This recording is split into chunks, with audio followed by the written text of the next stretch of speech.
ಪರಾಶರ ಸೂನು ಸತ್ಯವತಿ ಹೃದಯ ನಂದನೋ ವ್ಯಾಸ ಯಸ್ಯ ಆಸ್ಯ ಕಮಲಗಲಿತಂ ವಾಂಗ್ಮಯಮೃತಂ ಜಗತ್ಪಿಬತಿ ಭುಜಗ ಭೋಗಾಭಮುದ್ಯಮ್ಯ ಹೃದಯಂ ನಿಜಭುಜಂ ದಕ್ಷಿಣಂ ಲಕ್ಷಣಾಢ್ಯಂ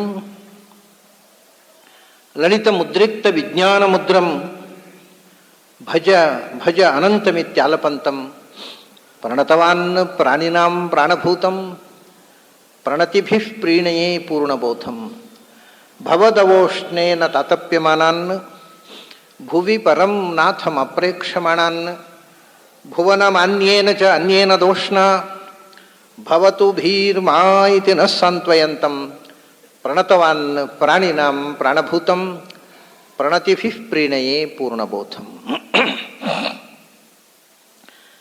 ನಾರಾಯಣಂ ಸುರಗುರುಂ ಜಗದೇಕನಾಥಂ ಭಕ್ತಪ್ರಿಯಂ ಸಕಲಲೋಕ ನಮಸ್ಕೃತಂಚ ತ್ರೈಗುಣ್ಯವರ್ಜಿತಂ ಅಜಂ ವಿಭುಂ ಆದ್ಯಂ ಈಶಂ ವಂದೇ ಭವಘ್ನಂ ಅಮರಾಸುರಸಿದ್ಧವಂದ್ಯಂ ನಾರಾಯಣಂ ನಮಸ್ಕೃತ್ಯ ನರಂಚೈವ ನರೋತ್ತಮಂ ದೇವೀಂ ಸರಸ್ವತೀಂ ವ್ಯಾಸಂ ತತೋ ಜಯಮುದೀರಯೇ.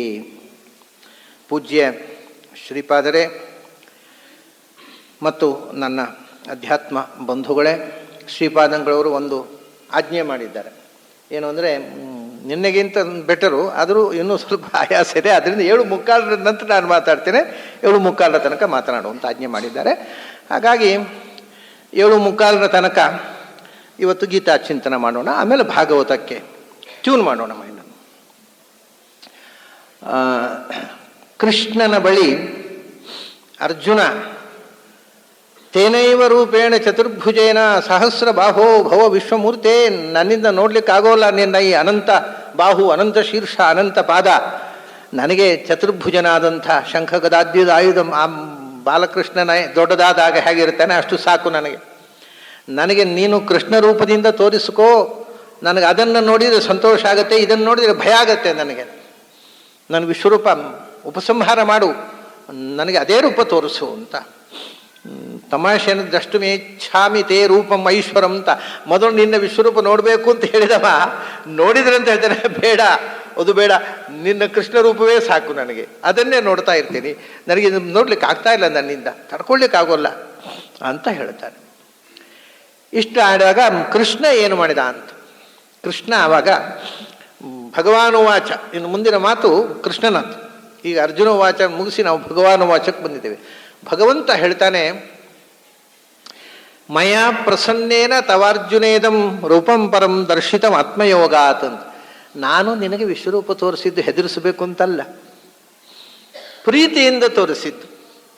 ಪ್ರಸನ್ನೇನ, ನಾನು ತುಂಬ ಪ್ರಸನ್ನನಾದೆ, ನಿನ್ನ ಕಳಕಳಿ ನೋಡಬೇಕು ಅನ್ನುವ ಕಾತರತೆ, ನಿನ್ನ ಭಕ್ತಿ, ನಿನ್ನಲ್ಲಿರ್ತಕ್ಕಂಥ ವಿರಕ್ತಿ, ಇದನ್ನು ನೋಡಿ ತುಂಬ ಸಂತೋಷದಿಂದ ಪ್ರಸನ್ನನಾಗಿ ಪ್ರೀತನಾಗಿ ನಾನು ನಿನಗೆ ಈ ರೂಪವನ್ನು ತೋರಿಸಿದೆ.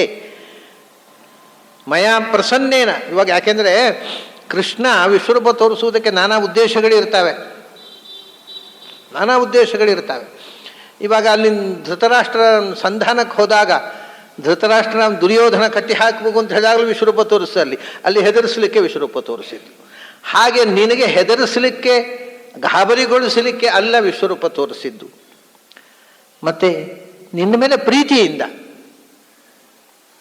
ನೋಡು, ನನ್ನ ಅನಂತ ರೂಪಗಳನ್ನು ನೋಡು ಅಂತ.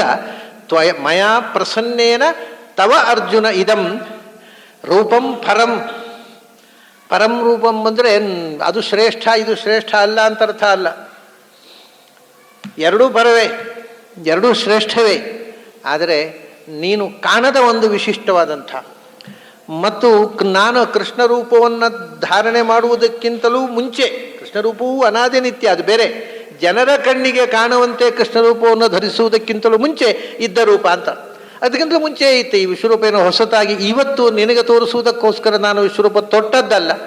ವಿಶ್ವರೂಪವನ್ನು ಅನೇಕ ಮಂದಿ, ಕೃಷ್ಣ ರೂಪದಲ್ಲೇ ಎಷ್ಟು ಬಾರಿ ವಿಶ್ವರೂಪ ತೋರಿಸಿದ ಕೃಷ್ಣ? 2 ಬಾರಿ ಯಶೋದೆಗೆ ತೋರಿಸಿದ್ದಾನೆ. ಒಮ್ಮೆ ಮಣ್ಣು ತಿಂದ್ಯಾ, ಸುಳ್ಳು ಹೇಳ್ಬೇಡ, ಬಾಯಿ ತೋರಿಸು ಅಂತ ಹೇಳಿದಾಗ, ಒಮ್ಮೆ ಎದೆ ಹಾಲು ಕುಡಿದು ಆಕಳಿಕೆ ಮಾಡುವಾಗ, ಹೀಗೆ 2 ಬಾರಿ ಯಶೋದೆಗೆ ತೋರಿಸಿದ್ದಾನೆ.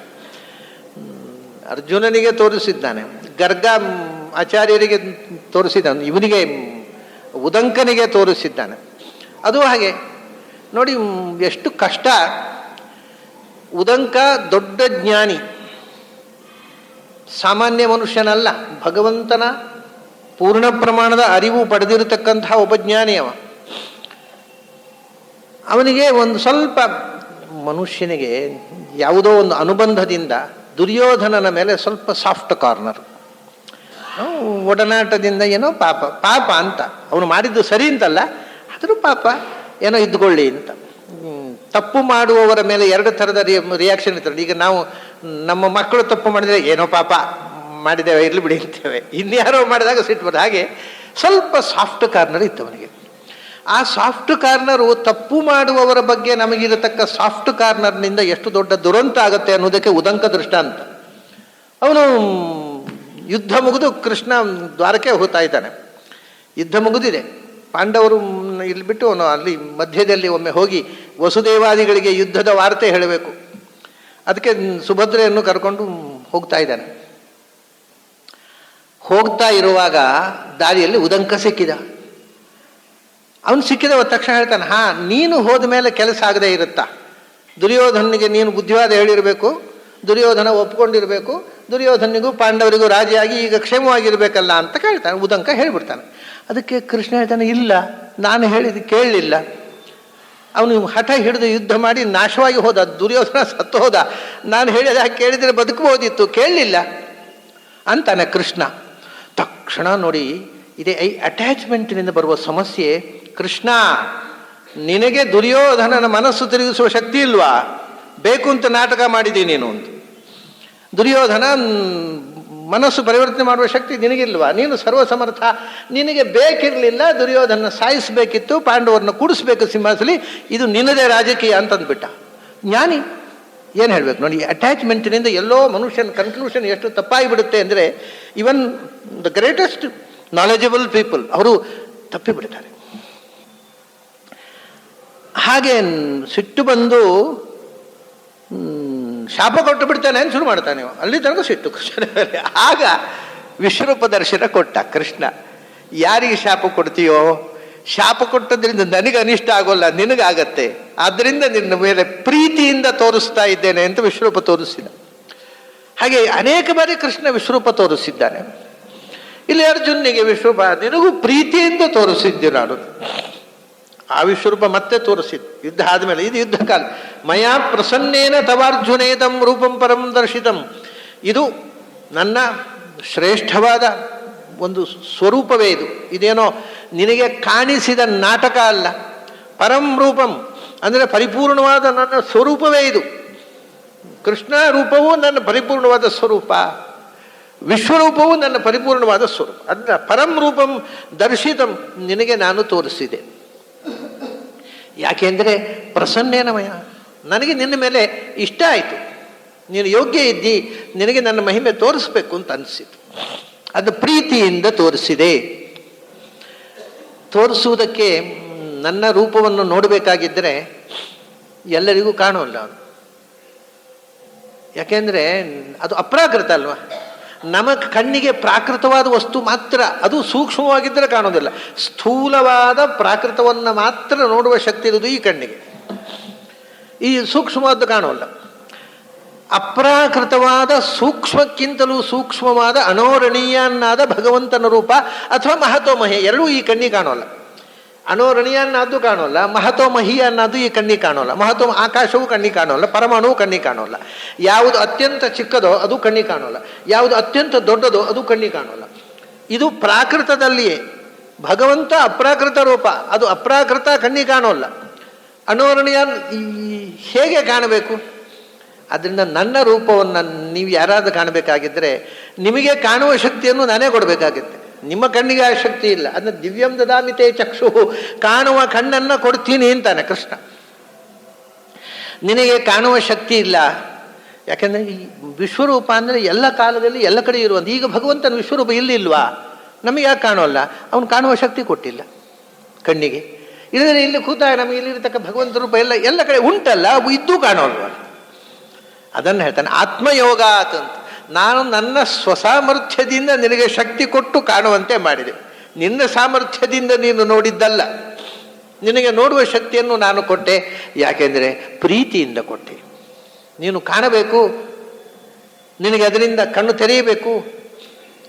ಬಹಳ ಮಂದಿ ನಮಗೇನಾಗುತ್ತೆ ಅಂದರೆ, ನಾವು ಕಣ್ಣು ತೆರೆಕೊಂಡ್ರೂ ಕಣ್ಣು ಮುಚ್ಕೊಂಡೇ ಇರ್ತೇವೆ. ಯಾಕೆಂದ್ರೆ ಕಾಣಬೇಕಾದ್ದು ಕಾಣೋದೇ ಇಲ್ಲ. ಕಿವಿ ತೆರೆಕೊಂಡು ಕಿವಿ ಮುಚ್ಚಿಕೊಂಡೇ ಇರ್ತೇವೆ. ಕೇಳಬೇಕಾದ್ದನ್ನು ಕೇಳಿಸಿಕೊಳ್ಳೋದೇ ಇಲ್ಲ. ಕೇಳಬೇಕಾದ್ದು ಕೇಳೋಲ್ಲ, ನೋಡಬೇಕಾದ್ದು ನೋಡೋಲ್ಲ. ಆದರೂ ಎಚ್ಚರವಾಗಿದ್ದೇವೆ ಅಂತ ತಿಳ್ಕೊಂಡು ಬದುಕ್ತೀವಿ ನಾವು. ಒಂದು ಭಾಳ ಹಿಂದೆ ಒಮ್ಮೆ ಆಚಾರ್ಯ ಮಧ್ವರ ನೆನಪಿನಲ್ಲಿ ಒಂದು ಪದ್ಯ ಬರೆದೆ ನಾನು. ಆ ಪದ್ಯದಲ್ಲಿ ಎಚ್ಚರ ಅಂತ, ಆಚಾರ್ಯರು ಎಚ್ಚರ ಮಾಡ್ಲಿಕ್ಕೆ ಬಂದರು. ಅದರ ಮೊದಲು ಬಹಳ ಜನ ಆಚಾರ್ಯಗಳು ಬಂದು ನಮ್ಮನ್ನು ಎಚ್ಚರ ಮಾಡಿದರು. ಅಂದರೆ ಏನಾಯಿತು ಆವಾಗ? ಎಚ್ಚರ ಆಯಿತು ಎಂದು ತಿಳಿದೆ ಆದದ್ದು ಎಚ್ಚರದ ಕನಸು ಮಾತ್ರ ಅಂತ. ಎಚ್ಚರ ಆಯಿತು ಅಂತ ನಾವು ತಿಳ್ಕೊಂಡದ್ದು, ಎಚ್ಚರ ಕನಸಲ್ಲೇ ಎಚ್ಚರ ಆದ್ದು. ಎದ್ದೆ ಅಂತ ಕನಸು ಬಿತ್ತು ಅಷ್ಟೇ, ನಿಜವಾಗಿ ಎಚ್ಚರವೇ ಆಗಲಿಲ್ಲ. ನಿಜವಾದ ಎಚ್ಚರ ಆಗಬೇಕಾದ್ರೆ ಆಚಾರ್ಯರು ಬರಬೇಕಾಯಿತು ಅಂತ ಅನ್ನುವ ಅರ್ಥದಲ್ಲಿ ಆ ಪದ್ಯವನ್ನು ಬರೆದಿದ್ದೆ. ಹಾಗೆ ನಮ್ಮ ಎಚ್ಚರ ಇದು ಒಂಥರದ ಎಚ್ಚರದ ಕನಸು. ನಾವು ಎಚ್ಚರವಾಗಿದ್ದೆ ಅನ್ನೋ ಭ್ರಮೆಯಲ್ಲಿ ಮೈಮರೆತೇ ಇರ್ತೇವಲ್ಲ. ಆಗ ನಮಗೆ ಕಣ್ಣು ತೆರೆದರೂ ಕಾಣದ ಸಂಗತಿಗಳನ್ನು ಕಾಣುವಂತೆ ಮಾಡತಕ್ಕಂಥದ್ದು ಅದು ನಮ್ಮ ಸಾಮರ್ಥ್ಯ ಅಲ್ಲ. ಭಗವಂತ ಆ ಶಕ್ತಿ ನಮ್ಮ ಕಣ್ಣಿಗೆ ಕೊಡಬೇಕು. ಸಣ್ಣ ವಿಷಯ, ಭಗವಂತನ ವಿಷಯ ಬಿಡಿ. ಇವಾಗ ಇಲ್ಲಿ ವಾತಾವರಣದಲ್ಲಿ ಭಗವಂತ ಇದ್ದಾನೆ, ದೇವತಾ ಶಕ್ತಿಗಳಿವೆ, ದುಷ್ಟ ಶಕ್ತಿಗಳಿವೆ, ಲಕ್ಷ ಲಕ್ಷ ಜೀವಗಳಿವೆ. ಸೂಕ್ಷ್ಮ ಶರೀರದಿಂದ ತಾಯಿಯ ಹೊಟ್ಟೆ ಪ್ರವೇಶಿಸಲಿಕ್ಕೆ ಕ್ಯೂ ನಿಂತ ಲಕ್ಷ ಲಕ್ಷ ಜೀವಗಳು ಈ ಇಡೀ ವಾತಾವರಣದಲ್ಲಿವೆ. ಆ ಜೀವಗಳೇ ಕಾಣೋದಿಲ್ಲ, ಭಗವಂತ ಕಾಣೋದು ಹೇಗೆ? ಈ ಲಕ್ಷ ಲಕ್ಷ ಜೀವಾಣುಗಳಿವೆ. ಇಲ್ಲಿ ಈ ಹಾಲಿನ ಒಳಗೆ ಸ್ಥೂಲ ಶರೀರ ಇರೋರು ಒಂದು 100 ಮಂದಿ ಇರ್ಬೋದು. ಸೂಕ್ಷ್ಮ ಶರೀರದಿಂದ ಕೋಟಿ ಕೋಟಿ ಪರಮಾಣು ಪ್ರದೇಶೇಪಿ ಹ್ಯನಂತಹ ಜೀವರಾಶ, ಅನಂತ ಜೀವಗಳು ಈ ವಾತಾವರಣದಲ್ಲಿ ತುಂಬಿಕೊಂಡಿವೆ. ಕಾಣುತ್ತಾ? ಕಾಣೋಲ್ಲ. ಮತ್ತೆ ಮತ್ತೆ ಭಗವಂತ ಹೇಗೆ ಕಾಣಬೇಕು? ದುಷ್ಟಶಕ್ತಿಗಳಿವೆ. ಅಪಸರ್ಪಂತು ತೇ ಭೂತಾಹ ಅಂತ ನಾವು ಹೇಳ್ತೇವೆ. ಅವು ಬಂದದ್ದು ಕಾಣೋಲ್ಲ, ಹೋದದ್ದು ಕಾಣೋದಿಲ್ಲ, ಬರೇ ಮಂತ್ರ. ಹೋಗ್ತವೆ ಅವು. ನಾವು ಆ ಮಂತ್ರವನ್ನು ಹೇಳಿದಾಗ ಈ ವಾತಾವರಣದ ಇದ್ರೆ ಹೊರಟು ಹೋಗ್ತವೆ, ನಿಜವಾಗಿ ಹೊರಟು ಹೋಗ್ತವೆ. ಘಂಟಾನಾದದಿಂದ, ಘಂಟಾನಾದದ ವೈಬ್ರೇಷನ್ನು, ಶಂಖನಾದದ ವೈಬ್ರೇಷನ್ ಎಷ್ಟು ದೂರ ಹೋಗುತ್ತೆ ಅಷ್ಟು ದೂರ ದುಷ್ಟಶಕ್ತಿಗಳು ಬರೋಲ್ಲ. ಭೂತಪ್ರೇತ ಪಿಶಾಚ ಯೇ ಚಾನ್ಯ ಅಪಸರ್ಪಂತು ತೇ ಭೂತಾಹ ಯೇ ಭೂತ ಭುವಿ ಸಂಸ್ಥಿತಾ ಯೇ ಭೂತ ಅಂತರಿಕ್ಷಸ್ಥಾ ಯೇ ಭೂತ ದಿವಿ ಸಂಸ್ಥಾ ಎಲ್ಲ ಹೊರಟೋಗ್ಬಿಡ್ತವೆ. ಅದಕ್ಕೋಸ್ಕರ ಪೂಜೆ ಮಾಡುವಾಗ ಘಂಟಾನಾದ ಮಾಡೋದು. ಆಗಮಾರ್ಥಂತು ದೇವಾನಾಂ ಗಮನಾರ್ಥಂತ, ಆ ನಾದದಿಂದ ಅವು ಹೊರಟು ಹೋಗ್ತವೆ. ಹಾಗೇ ಮನೆಯಲ್ಲಿ ಗಂಡಸರು ಘಂಟಾನಾದ ಮಾಡ್ತಿದ್ರು, ಹೆಣ್ಮಕ್ಕಳು ಬೆಳಿಗ್ಗೆ ಮತ್ತು ಸಂಜೆ ಶಂಖನಾದ ಮಾಡ್ತಿದ್ರು. ಯಾಕೆಂದರೆ ಯಾವ ದಿಕ್ಕಿನಿಂದಲೂ ದುಷ್ಟಶಕ್ತಿಗಳು ಬರಬಾರದು ಅಂತ. ಶಂಖನಾದ ಕೇಳಿದರೆ ದುಷ್ಟಶಕ್ತಿಗಳು ಬರೋದು. ಇದು ಪ್ರಾಚೀನರು ಕಂಡುಕೊಂಡಂಥ ಒಂದು ಸಂಗತಿ. ಹಾಗೆ ದುಷ್ಟಶಕ್ತಿಗಳು ವಾತಾವರಣದಲ್ಲಿ ಇರ್ತವೆ, ಅವು ಬರ್ತಾವೆ, ಹೋಗ್ತಾ ಇರ್ತವೆ. ನಾವು ಬಂದದ್ದು ಗೊತ್ತಾಗೋದಿಲ್ಲ, ಹೋದದ್ದು ಗೊತ್ತಾಗೋದಿಲ್ಲ. ಆದರೆ ಕೆಲವೊಮ್ಮೆ ಕೆಲವು ಮಕ್ಕಳಿಗೆ ಕೂಡ ದುಷ್ಟಶಕ್ತಿಗಳು, ದೇವರುಗಳು ಕಾಣಿಸ್ಕೊಳ್ಳೋಲ್ಲ, ದುಷ್ಟಶಕ್ತಿಗಳು ಕಾಣಿಸ್ಕೊಳ್ತವೆ. ನಮ್ಮ ಕಣ್ಣಿಗೆ ಕಾಣದೇ ಇರ್ಬೋದು, ಮಕ್ಕಳಿಗೆ ಕಾಣಿಸ್ತವೆ. ನೀವು ಒಂದು ಮನೆಯಲ್ಲಿ ಒಂದು ಮಗು ಹೇಳ್ತಾ ಇತ್ತು, ಇದನ್ನ ಗಮನಕ್ಕೆ ಬಂತು. ಏನು ಅಂದರೆ, ಆ ಮನೆಯವರು ಸುಮ್ಮನೆ ಕೂತಿದ್ದಾರೆ, ಹರಟೆ ಹೊಡ್ಕೊಂಡು ತಮಾಷೆ ಮಾಡ್ಕೊಂಡು ಕೂತಿದ್ದಾರೆ. ಆ ಮಗು ಹೇಳುತ್ತೆ, ಆ ಮೆಟ್ಲಲ್ಲಿ ಬೆಳ್ಳಗಿನ ಸೇರೆ ಉಟ್ಕೊಂಡು ಒಂದು ಹೆಂಗಸು ಮೇಲೆ ಹೋಯ್ತು. ಈಗ ಅದು ಭೂತಶಕ್ತಿ, ಮನುಷ್ಯ ಯಾರೂ ಹೋಗಲಿಲ್ಲ. ಅದು ಅದು ಆ ಮನೆಯ ಒಳಗೆ ಓಡಾಡುವುದನ್ನು ಆ ಮಗು ಕಾಣ್ತಾ ಇತ್ತು, ಅದರ ಕಣ್ಣಿಗೆ ಕಂಡಿತು. ಹೀಗೆ ಒಂದು ಕ್ಷುದ್ರ ದೆವ್ವಗಳು ಕಾಣಿಸಿಕೊಳ್ಳದೇ ಇರುವ ಶಕ್ತಿ ಇರುತ್ತೆ. ಭಗವಂತನ ಕಥೆ ಏನು? ಅವು ನಮ್ಮ ಕಣ್ಣಿಗೆ ಕಾಣದಂತೆ ಓಡಾಡ್ತವೆ. ಬೇಕು ಅಂದರೆ ಕಾಣಿಸಿಕೊಳ್ತವೆ, ನಮ್ಮನ್ನು ಹೆದರಿಸಬೇಕು ಅಂತಂದರೆ ಕಾಣಿಸಿಕೊಳ್ತವೆ. ಹಾಗೆ ಅದನ್ನು ಹೇಳ್ತಾನೆ, ಕಾಣಿಸಿಕೊಳ್ಳುವುದು ನಿಮ್ಮ ಶಕ್ತಿಯಲ್ಲ, ಅದು ನನ್ನ ಶಕ್ತಿ. ಆತ್ಮಯೋಗಾತ್, ನಾನು ನಿನಗೆ ಕಾಣಿಸಬೇಕು ಅಂತ ನನ್ನ ಸಾಮರ್ಥ್ಯದಿಂದ ನಿನಗೆ ಕಾಣುವ ಕಣ್ಣು ಕೊಟ್ಟೆ, ನೀನು ನೋಡಿದೆ. ಏನು ಕೊಂಡಿ? ರೂಪಂ ಪರಂ. ಏನು ರೂಪ ಅದು ಅಂದರೆ ತೇಜೋಮಯಂ ವಿಶ್ವಂ ಅನಂತ ರೂಪಂ. ಅದು ನಾನು ಕೊಟ್ಟಿರತಕ್ಕಂಥದ್ದು. ತನ್ಮೇ ತ್ವದನ್ಯೇನ ನದೃಷ್ಟಪೂರ್ವಂ ತೇಜೋಮಯಂ. ಭಗವಂತನ ರೂಪ ಅದು ಮೂಲತಃ ಪ್ರಕಾಶ ಸ್ವರೂಪ, ಬೆಳಕಿನ ರೂಪ. ಬೆಳಕಿನ ರೂಪ ಆದ್ದರಿಂದ ನಮಗೆ ಬೆಳಕಿನ ರೂಪ ಆದ್ದರಿಂದಲೇ ಕಾಣೋಲ್ಲ ನೋಡಿ. ಅದು ತಮಾಷೆ. ಬೆಳಕಿನ ಕಾಣಬೇಕಲ್ವ. ಈಗ ಸೂರ್ಯನನ್ನೇ ನೋಡ್ತಾ 2 ನಿಮಿಷ ಕೂತ್ಕೊಳ್ಳಿ, ಮತ್ತೆ ಇತ್ಲಾಗಿ ನೋಡಿದ್ರೆ ಎಂಥದ್ದು ಕಾಣೋಲ್ಲ. ಹಾಗೆ ತುಂಬ ಬೆಳಕು, ಪ್ರಖರವಾದ ಬೆಳಕಾದರೂ ನಮ್ಮ ಕಣ್ಣಿಗೆ ಅದನ್ನು ಗ್ರಹಣ ಮಾಡುವ ಶಕ್ತಿ ಇಲ್ಲ. ತುಂಬ ಬೆಳಕಾಗಿಬಿಟ್ರೆ, ಮತ್ತು ಕೆಲವರು ಅಂದರೆ ನಾವು ಗೂಬೇಸ್ ಅಂತ ಅಂದವರು, ಅವ್ರಿಗೆ ಕತ್ತಲೆ ಆದರೆ ಕಾಣೋದು, ಬೆಳಕಾದರೆ ಕಾಣೋದೇ ಇಲ್ಲ. ಹಾಗಾಗಿ ಭಗವಂತನನ್ನು ನೋಡೋ ಮಟ್ಟಿಗೆ ನಮ್ಮದು ಗೂಬೇದ್ದೇ ಪ್ರವೃತ್ತಿ. ನಮ್ಮ ಕತ್ತಲ ಯಾ ನಿಶಾ ಸರ್ವಭೂತ ನಮ್ದು ಅದಕ್ಕೆ ಕತ್ತಲಾದರೆ ಕಾಣುತ್ತೆ, ಬೆಳಕಾದರೆ ಕಾಣೋಲ್ಲ ನಮಗೆ. ಅದಕ್ಕೋಸ್ಕರವೇ ನೋಡಿ, ಹಿರಣ್ಮಯೇನ ಪಾತ್ರೇಣ ಸತ್ಯಸ್ಯಾಪಿ ಹಿತಂ ಮುಖಂ. ಬಹಳ ರೋಚಕ. ಸತ್ಯದ ಮೋರೆಯನ್ನು ಬಂಗಾರದ ತಳಿಗೆಯಿಂದ ಮುಚ್ಚಿದ್ದಾರೆ. ಬಂಗಾರದ ತಳಿಗೆ ಅಂದರೆ ಸೂರ್ಯಮಂಡಲ. ಸೂರ್ಯಮಂಡಲದ ಒಳಗೆ ಸೂರ್ಯನಾರಾಯಣ ಇದ್ದಾನಲ್ಲ, ಕಾಣುವುದಿಲ್ಲ. ಯಾಕೆಂದರೆ ನಮಗೆ ಆ ಬೆಳಕು, ಸೂರ್ಯನ ಬೆಳಕೆ ಸೂರ್ಯನಾರಾಯಣನನ್ನು ಕಾಣುವುದಕ್ಕೆ ಅಡ್ಡಿಯಾಗಿದೆ. ಅದರಿಂದ ತತ್ವಂ ಭೂಷನ್ ಅಪಾವರಣು, ಆ ಸೂರ್ಯಮಂಡಲದ ಬೆಳಕನ್ನು ಅತ್ತಸರಿಸು, ನನಗೆ ನಿಜವಾದ ಬೆಳಕು ತೋರಿಸು ಅಂತ ಪ್ರಾರ್ಥನೆ ಮಾಡ್ತಾರೆ ಋಷಿಗಳು. ಭೂಷನ್ ಏಕರ್ಷೆ ತತ್ವಂ ಭೂಷನ್ ಅಪಾವರಣು ಸತ್ಯ ಧರ್ಮಾಯ. ನಿಜವಾದಂಥ ಸತ್ಯ ಅದರ ಒಳಗಿದೆ, ಅವನು ಕಾಣಿಸೋಲ್ಲ. ಈ ಹೊರಗಿನ ಕಣ್ಕಟ್ಟು ಬೆಳಕಿನ ನಾಟಕದಲ್ಲಿ ನಾವು ಆ ನಿಜವಾದ ಸತ್ಯವನ್ನು ಕಾಣದೆ ಮೈಮರೆಯುತ್ತಾ ಇದ್ದೀವಿ. ಅದರಿಂದ ವ್ಯೂಹರಶ್ಮೀನ್ ಸಮೂಹ ತೇಜ, ಆ ಕಣ್ಕುಕ್ಕುವ ಬೆಳಕು ಅತ್ತ ಸರಿಯಲಿ, ಆ ಕಿರಣಗಳು ಪಕ್ಕಕ್ಕೆ ಸರಿಯಲಿ, ಅದರ ಒಳಗಿರತಕ್ಕ ನಾರಾಯಣನ ದರ್ಶನವಾಗಲಿ ಅನ್ನೋದು ಈ ಉಪನಿಷತ್ತಿನ ಅರ್ಥ ಅಂತ ಪ್ರಾಚೀನ ಟೀಕಾಕಾರರು ಬರೆದಿದ್ದಾರೆ, ತ್ರೈವಿಕ್ರಮಾರ್ಯದಾಸರು. ವ್ಯೂಹರಶ್ಮಿನ್ ಸಮೂಹ ತೇಜ. ಯಾಕೆಂದರೆ ಬೆಳಕನ್ನು, ದೊಡ್ಡ ಬೆಳಕನ್ನು ನೋಡಲಿಕ್ಕೆ ಈ ಸೂರ್ಯ ಅನ್ನೋ ಬೆಳಕೆ ಅಡ್ಡೆಯಾಗಿ ಕೂತ್ಬಿಟ್ಟಿದೆ. ಆದ್ದರಿಂದ ತೇಜೋಮಯ ಅಂತ, ಅದು ಮಹಾ ಜ್ಯೋತಿರ್ಮಯ ಬೆಳಕಿನ ಪುಂಜ, ಕಣ್ಕುಕ್ಕುವ ಬೆಳಕು. ನಮ್ಮ ಕಣ್ಣಿಗೆ ಆ ಬೆಳಕನ್ನು ನೋಡುವ ಶಕ್ತಿಯೇ ಇಲ್ಲ. ತೇಜೋಮಯಂ ವಿಶ್ವಂ ಅನಂತ ರೂಪ. ವಿಶ್ವನಾಮಕವಾದ ರೂಪ. ಯಾಕೆ ವಿಶ್ವ ಅನ್ನೋದು ವಿಷ್ಣು ಸಹಸ್ರನಾಮದ ಮೊದಲನೇ ಹೆಸರು ಕೂಡ ಹೌದು. ನಮ್ಮ ಇವತ್ತು ನಾವು ವಿಸರ್ಜನೆ ಮಾಡಿ ನೀರಿಗೆ ಹಾಕುವ ಗಣಪತಿಯ ಮೂಲ ರೂಪವೂ ಹೌದು ವಿಶ್ವಂಭರ. ಯಾಕೆಂದರೆ ಅವನಿಗೆ ಗಜಮುಖ ಆದ್ದರಿಂದ ಅವನ ಬಿಂಬ ವಿಶ್ವಂಭರ, ಬಿಂಬರೂಪಿಯಾದ ಭಗವಂತ ಗಜಮುಖ ಆದ್ದರಿಂದ ಪ್ರತಿಬಿಂಬದಲ್ಲೂ ಗಜಮುಖ ಬಂತು. ವಿಶ್ವಂಭರ ಆನೆಯ ಮೊರೆಯವನು, ವಿಶ್ವಂಭರ ನಾಮಕನಾದಂಥ ಭಗವಂತನ ರೂಪ. ಅದರ ಮಧ್ಯಮಂತು ಗಜಾಕಾರಂ, ಆಚೆ ಈಚೆಯಿಂದ ಬೇರೆ ಇರಲಿ, ಮಧ್ಯದ ಮೋರೆ ಆನೆ ಇದ್ದು ನೋಡಿ. ಆ ಮಧ್ಯದ ಆನೆಯ ಮೋರೆಯನ್ನು ಉಪಾಸನೆ ಮಾಡಿದ್ದರಿಂದ ಅವನು ಬಿಂಬರೂಪದ ಉಪಾಸನೆಯಿಂದ ಬಿಂಬದ ರೂಪವೇ ಪ್ರತಿಬಿಂಬಕ್ಕೆ, ಇವನಿಗೂ ಅದೇ ರೂಪ ಬಂತು. ಒಬ್ಬೊಬ್ಬ ದೇವತೆಗೆ ಒಂದೊಂದು ರೂಪ ಬರಬೇಕು, ಒಂದೊಂದು ಪ್ರಾಣಿಗೆ ಒಂದೊಂದು ರೂಪ ಬರಬೇಕು, ಒಂದೊಂದು ವಸ್ತುವಿಗೆ ಒಂದೊಂದು ರೂಪ ಬರಬೇಕು. ಆದರೆ ಅಷ್ಟೂ ರೂಪ ಬಿಂಬರೂಪ ಭಗವಂತನದ್ದಿರಬೇಕಲ್ಲ. ಭಗವಂತನ ಬಿಂಬರೂಪ ಇಲ್ಲದೆ ಪ್ರತಿಬಿಂಬಕ್ಕೆ ಆ ರೂಪ ಬರೋದು ಸಾಧ್ಯ ಇಲ್ಲ. ಆದ್ದರಿಂದ ಭಗವಂತ ವಿಶ್ವರೂಪ. ಎಷ್ಟು ರೂಪ ಜಗತ್ತಿನಲ್ಲಿದೆಯೋ, ಎಷ್ಟು ಜೀವದ ರೂಪಗಳಿವೆಯೋ, ಅಷ್ಟೂ ಜೀವಕ್ಕೆ ಬಿಂಬರೂಪನಾಗಿ ಅವನಿರಬೇಕಲ್ಲ. ಅದು ಎಷ್ಟು ರೂಪಗಳಿವೆಯೋ, ಅದು ಪ್ರಾಣಿಯ ರೂಪ ಇರ್ಬೋದು, ಮನುಷ್ಯ ರೂಪ ಇರ್ಬೋದು, ದೇವತೆಗಳಿರ್ಬೋದು, ಏನೇನು ರೂಪಗಳಿವೆ ಅದು ಎಲ್ಲಕ್ಕೂ ಬಿಂಬರೂಪನಾದ ಭಗವಂತ ಆ ರೂಪದಲ್ಲಿ ಇದ್ದರೆ ಮಾತ್ರ ಪ್ರತಿಬಿಂಬಕ್ಕೆ ರೂಪ ಬರೋದು. ನಾವು ಮನುಷ್ಯ ಆಕಾರದಲ್ಲಿದ್ದು ಕನ್ನಡಿಯಲ್ಲಿ ನಮ್ಮ ಮೋರೆ ನೋಡಿದಾಗ ಕುದುರೆ ಆಕಾರ ಕಾಣೋಲ್ಲ, ನಮ್ಮ ಮುಖ ಏನೋ ಅದೇ ಅಲ್ಲಿ ಕಾಣೋದು. ಅದು ಬಿಂಬದಲ್ಲಿ ಹೇಗಿದೆಯೋ ಹಾಗೆಯೇ ಪ್ರತಿಬಿಂಬ. ಆದ್ದರಿಂದ ಭಗವಂತ ಅನಂತ ರೂಪನಾಗಿ ಅನಂತ ರೂಪದ ಪ್ರಪಂಚಕ್ಕೆ ರೂಪ ಕೊಟ್ಟ. ಅದನ್ನ ಅನಂತ ರೂಪಂ ವಿಶ್ವಂ. ನೀನು ವಿಶ್ವನಾಮಕ.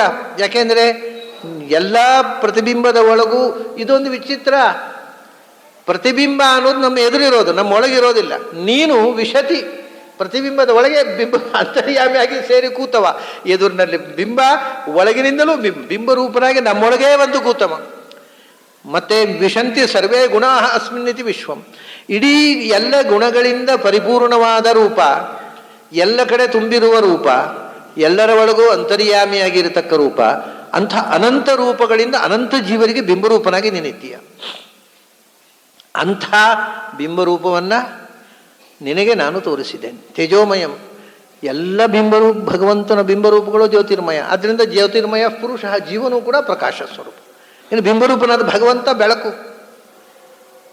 ಹೀಗೆ ಯಾವ್ಯಾವ ರೂಪ ವೈಶಿಷ್ಟ್ಯ, ಗಣಪತಿಗೆ ಗಜಮುಖತ್ವ ಯಾಕೆ ಬಂತು, ಶೇಷನಿಗೆ ಹಾವಿನ ರೂಪ ಯಾಕೆ ಬಂತು, ಗರುಡನಿಗೆ, ಅವರಿಗೆಲ್ಲರಿಗೂ ಗರುಡ ಶೇಷಾದಿಗಳಿಗೆ ಶೇಷ ಅಂದರೆ ಹಾವಿನ ರೂಪವೇ ಅಂತ ತಿಳ್ಕೊಬೇಡಿ, ಗರುಡ ಅಂದರೆ ಗರುಡನ ಹಕ್ಕಿಯ ರೂಪ ಅಂತ ತಿಳ್ಕೊಬೇಡಿ.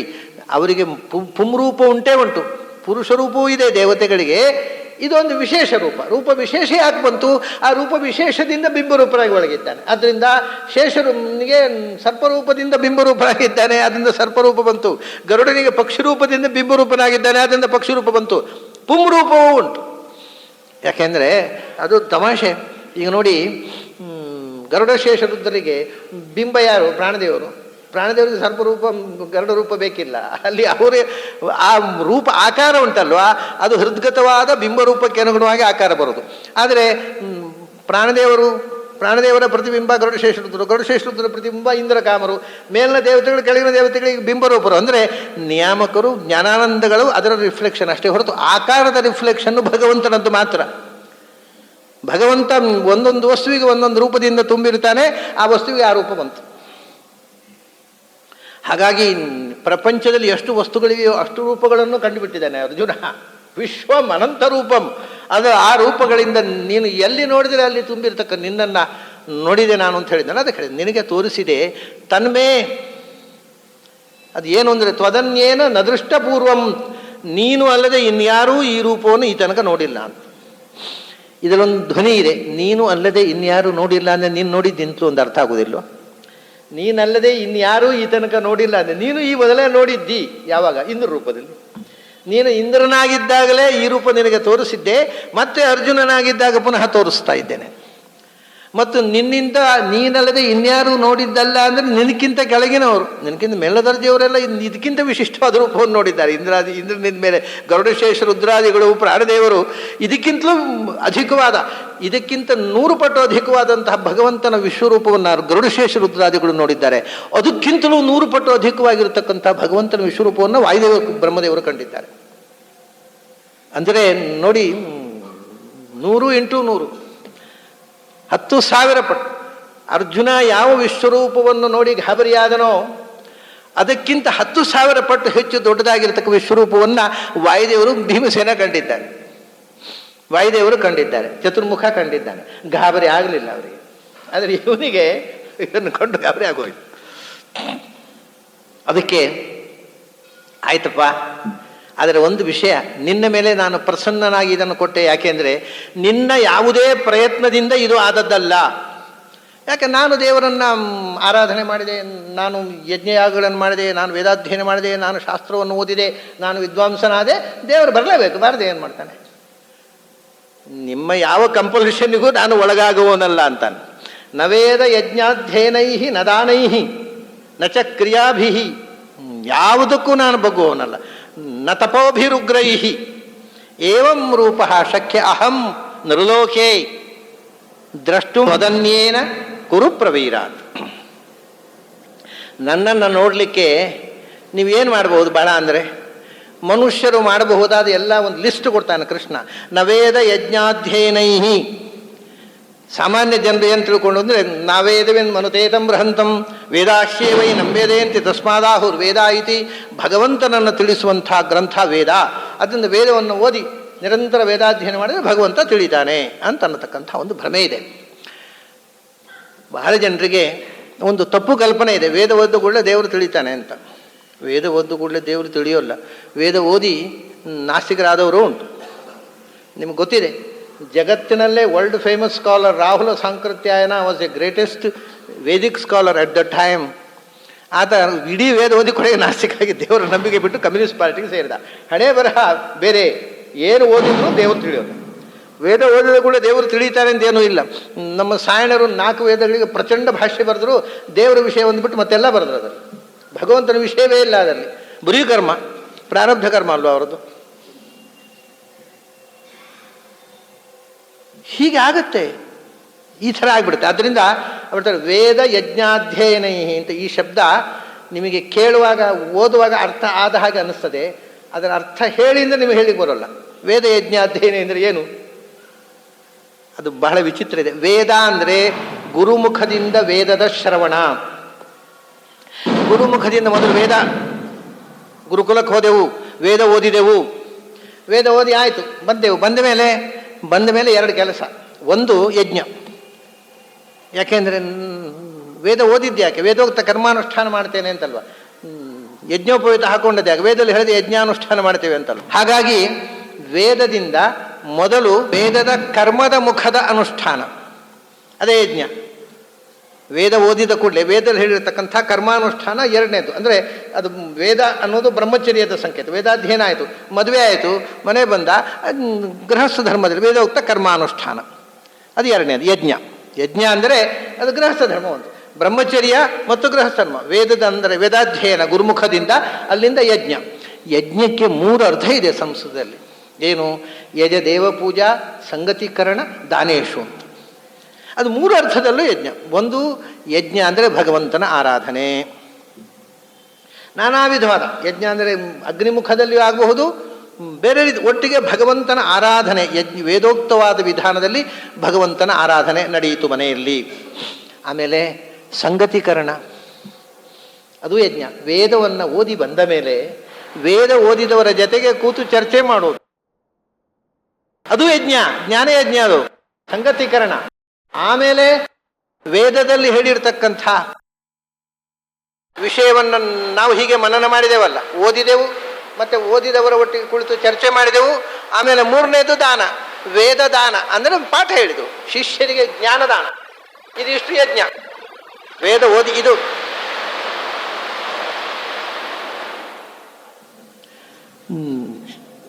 ಶಿಷ್ಯರಿಗೆ, ಇದು ಇಷ್ಟು ಯಜ್ಞ. ಒಂದು ವೇದವನ್ನು, ವೇದದಲ್ಲಿ ಹೇಳಿರ್ತಕ್ಕಂಥ ಕರ್ಮಾನುಷ್ಠಾನ, ಆಮೇಲೆ ತಮ್ಮ ವೇದಜ್ಞರ ಜೊತೆಗೆ ವೇದಾರ್ಥ ಚಿಂತನ, ಅದರಿಂದ ಮನನ ಮಾಡಿ ವೇದದ ಅರ್ಥವನ್ನು ಶಿಷ್ಯರಿಗೆ ದಾನ, ಜ್ಞಾನದಾನ. ಇದಿಷ್ಟು ಯಜ್ಞ ಆಯಿತು, ವೇದ ಯಜ್ಞ ಆಯಿತು. 3ನೇ ಸ್ಟೇಜಿಗೆ ಬರುವಾಗ ಕರ್ಮದಿಂದ ಆಚೆಗೆ ಹೋದೆವು. ಈಗ ಕರ್ಮಾನುಷ್ಠಾನ, ಕರ್ಮಮುಖವಾದಂಥ ಯಜ್ಞಾದಿಗೆ ಕರ್ಮಾನುಷ್ಠಾನ ಆಯಿತು. ಆಮೇಲೆ ಚಿಂತನ ಆಯ್ತಲ್ಲ, ಚಿಂತನ ಆಯಿತು, ಪಾಠ ಹೇಳಲಿಕ್ಕೆ ಜ್ಞಾನದಾನ ಮಾಡುವಾಗ ಹೊಸ ಅರ್ಥಗಳು ಹೊಳಿಲಿಕ್ಕೆ ಪ್ರಾರಂಭ ಆಯಿತು. ಆಗ 3ನೇ ಸ್ಟೇಜ್ನಲ್ಲಿ ಅಧ್ಯಯನ, ಅಧಿಕಸ್ಯ ಭಗವತಃ ಅಯನಂ ಜ್ಞಾನಂ. ಇಡೀ ವೇದ ಭಗವತ್ ಪರವಾಗಿ ಅಧ್ಯಯನ ಅಂದರೆ ಸರ್ವೋತ್ತಮನಾದ ಭಗವಂತನ ಅರಿವನ್ನು ವೇದದ ಮೂಲಕ ಪಡೆಯುವುದು. ಅದು 3ನೇ ಸ್ಟೇಜ್.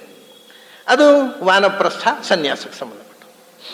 ಅಂದರೆ ಭಗವತ್ಪರವಾದ ಅರ್ಥ ಆಗಬೇಕಾಗಿದ್ದರೆ ವಾನಪ್ರಸ್ಥರೇ ಸನ್ಯಾಸಿಗಳೇ ಆಗಬೇಕು ಅಂತಲ್ಲ. ಇದೊಂದು ಸಹಜವಾದ ನಡೆ ಹೇಳಿದ್ದು ನಾನು. ಎಲ್ಲರೂ ಬ್ರಹ್ಮಚರ್ಯದಿಂದ ಎಲ್ಲ ಆಶ್ರಮದಲ್ಲೂ ಭಗವತ್ಪರವಾದ ಅನುಸಂಧಾನ ಮಾಡಬಹುದು. ಸನ್ಯಾಸ ಆದಮೇಲೂ ಭಗವತ್ಪರವಾದ ಅನುಸಂಧಾನ ಮಾಡದೇ ಇರ್ಬೋದು, ಅದು ಅವರವರ ಜೀವಕ್ಕೆ ಸಂಬಂಧಪಟ್ಟದ್ದು. ಆದರೆ ಇದು ಸಹಜವಾದ ನಡೆ. ಹೀಗೆ ವೇದ ಯಜ್ಞ ಅಧ್ಯಯನ, ನೀನು ಚತುರಾಶ್ರಮಗಳಲ್ಲಿ ವೇದಾಧ್ಯಯನ ಮಾಡಿ, ವೇದೋಕ್ತವಾದ ಕರ್ಮಾನುಷ್ಠಾನ ಮಾಡಿ, ವೇದಾರ್ಥ ಚಿಂತನೆ ಮಾಡಿ, ವಿದ್ಯಾರ್ಥಿಗಳಿಗೆ ವೇದದ ಜ್ಞಾನದಾನ ಮಾಡಿ, ನಿರಂತರವಾದ ಜ್ಞಾನದಾನದಿಂದ ವೇದದಲ್ಲಿ ಅಧಿಕನಾದ ಭಗವಂತನ ಅಯನವನ್ನು, ಭಗವತ್ ಪರತ್ವ ಅನುಸಂಧಾನ ಮಾಡಿದರೂ ಕೂಡ ಭಗವತ್ ಸಾಕ್ಷಾತ್ಕಾರ ಆಗತ್ತೆ ಅಂತ ಗ್ಯಾರಂಟಿ ಇಲ್ಲ ಅನ್ನೋದು. ನ ವೇದ ಯಜ್ಞಾಧ್ಯಯನೈ ನ ದಾನೈ. ವೇದದಲ್ಲಿ ಹೇಳಿರ್ತಕ್ಕಂಥ ದಾನ, ಜ್ಞಾನದಾನ ಬಂತು, ಅದಲ್ಲ, ಬೇರೆ ಬೇರೆ ಅನ್ನದಾನ, ಅರ್ಥದಾನ, ಕನ್ಯಾದಾನ, ಏನೇನೋ ದಾನ. ಮನುಷ್ಯ ಯಾರಿಗೆ ಏನು ದಾನ ಅಂದರೆ ಏನು ಗೊತ್ತಾ? ಯಾವುದು ನಮ್ಮಲ್ಲಿ ಸರ್ಪ್ಲಸ್ ಇದೆಯೋ ಅದನ್ನು ಯಾರ ಹತ್ರ ಇಲ್ಲವೋ ಅವ್ರಿಗೆ ಕೊಡೋದು ಅಷ್ಟೇ. ಯಾವುದು ಎನಿಥಿಂಗ್, ಕಡೆಗೆ ಏನೂ ಇಲ್ಲದೆ ಇದ್ದರೆ ಒಬ್ಬರು ಹೆದರಿದ್ದಾಗ ಧೈರ್ಯ ಕೊಡುವುದು ಅಭಯದಾನ. ಒಬ್ಬರು ನೀರಿನಲ್ಲಿ ಮುಳುಗುತ್ತಾ ಇದ್ದಾಗ ಮೇಲೆತ್ತಿ ಹಾಕುವುದು ಪ್ರಾಣದಾನ, ಅದು ಜೀವದಾನ. ಯಾವ ದಾನ, ದಾನ ಅಂತಂದರೆ ಅಂಥದ್ದು ಇಂಥದ್ದಲ್ಲ. ಎಲ್ಲವೂ ಏನೂ ಇಲ್ಲ ನನ್ನ ಹತ್ರ, ಬಿಡಿ ಕಾಸಿಲ್ಲ, ಏನು ಕೊಡೋದು? ಏನು ಬೇಡ, ಇನ್ನೊಬ್ಬರು ಧೈರ್ಯ ಕೊಡು, ಭೀತನಿಗೆ ಧೈರ್ಯ ಕೊಡು, ಅಭಯದಾನ ಮಾಡು. ಅದಕ್ಕಿಂತ ದೊಡ್ಡ ದಾನ ಇಲ್ಲ. ಯಾಕೆಂದರೆ ಅಭಯದಾನ ಮತ್ತು ಜ್ಞಾನದಾನ ಉಂಟಲ್ಲ, ಅದು ಯಾವ ದಾನವೂ ನಿಷಿದ್ಧ ಸ್ವಾಮಿಗಳಿಗೆ. ಇದು 2 ವಿಹಿತ. ಸನ್ಯಾಸಿಗಳಿಗೆ ಕೂಡ ವಿಹಿತವಾದ್ದು ಜ್ಞಾನದಾನ ಮತ್ತು ಅಭಯದಾನ. ಅದನ್ನು ಸನ್ಯಾಸಿಗಳು ಕೊಡಬಹುದು. ಉಳಿದದ್ದು ದಾನ ಮಾಡುವ ಅಧಿಕಾರ ಸ್ವಾಮಿಗಳಿಗೆ. ಎಲ್ಲ ತ್ಯಾಗ, ಅಗ್ನಿಮುಖದ ಕರ್ಮವನ್ನು ತ್ಯಾಗ ಮಾಡಿದವರು ಯತಿಗಳು. ಆದರೆ ಅವರಿಗೂ ಈ 2 ದಾನ ಅನ್ನೋದು ಸರ್ವತ್ರ, ಜ್ಞಾನದಾನ ಅಭಯದಾನ. ಅದರಿಂದ ದಾನ ಯೋಗ್ಯರಿಗೆ ಯೋಗ್ಯ ಕಾಲದಲ್ಲಿ ಯೋಗ್ಯರಿಗೆ ಯೋಗ್ಯವಾದದ್ದನ್ನು ಕೊಡುವುದು.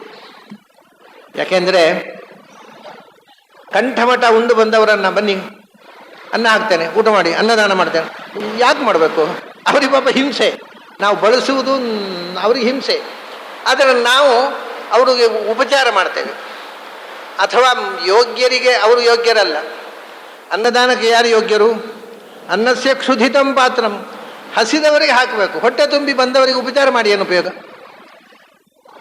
ಆಯಿತು, ಎರಡನೇ ದಾನದಲ್ಲಿ ಇಂಥದ್ದೇ, ಯೋಗ್ಯರಿಗೆ ಯೋಗ್ಯ ಕಾಲದಲ್ಲಿ ದಾನ. ಡಿಸೆಂಬರ್ ತಿಂಗಳಲ್ಲಿ ಬದರಿಯಲ್ಲಿ ಫ್ಯಾನ್ ದಾನ ಮಾಡಿದರೆ ಏನು ಉಪಯೋಗ? ಮೇ ತಿಂಗಳಲ್ಲಿ ಮದ್ರಾಸ್ನಲ್ಲಿ ಕಂಬಳಿ ದಾನ ಮಾಡಿ ಏನು ಉಪಯೋಗ? ಸುಮ್ಮನೆ ಭಾರ, ಇಟ್ಸ್ ಎ ಬರ್ಡನ್. ಅದು ನಮಗೆ ಹೊತ್ಕೊಂಡು ಹೋಗ್ಲಿಕ್ಕೆ ಜನಗಳಾದರೆ ಒಂದು ದಾನ ಕೊಟ್ಟು ಬಿಡೋದ್ಲಾಗಿ ಅಂತ. ಉದ್ದಾಲಕ್ಕೆ ಹಾಲು ಕೊಡೋದ ದನ ದಾನ, ಯಾಕಂದರೆ ಹಟ್ಟಿಯಲ್ಲಿ ಕಟ್ಟಿ ಸುಮ್ಮನೆ ಸಾಕಲಿಕ್ಕೆ ರಗಳೆ ಹೋಗ್ಲಿ, ಅದು ಬ್ರಾಹ್ಮಣರು ಕೊಂಡು ಹೋಗ್ಲಿ ಹೊತ್ಲಾಗಿ.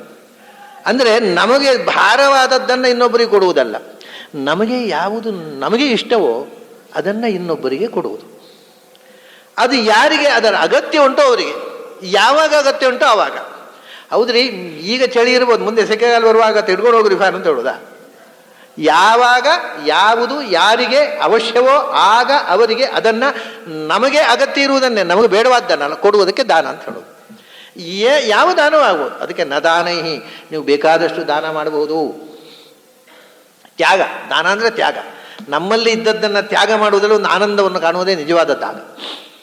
ಹೌದು, ಮಾಡಬಹುದು, ತ್ಯಾಗ ಮಾಡ್ಬೋದು. ಕೆಲವು ತ್ಯಾಗ ಮಾಡಬೇಕು ಅಂತ, ದಾನಕ್ಕಿಂತ ಅತಿರಿಕ್ತವಾದ ಕೆಲವು ತ್ಯಾಗಗಳು ಇವೆ. ಏನು ಅಂದರೆ, ಇವಾಗ ಏನೋ ಬದರಿಗೆ ಹೋದರೆ ಅಥವಾ ಏನೋ ಕೆಲವು ಕ್ಷೇತ್ರಗಳಿಗೆ ಹೋದರೆ ನಿಮಗೆ ಇಷ್ಟವಾದ್ದನ್ನು ತಿನ್ನೋದು ಬಿಡಿ ಅಂತಾರೆ. ಏನಾದರೂ ಬಿಡಿ.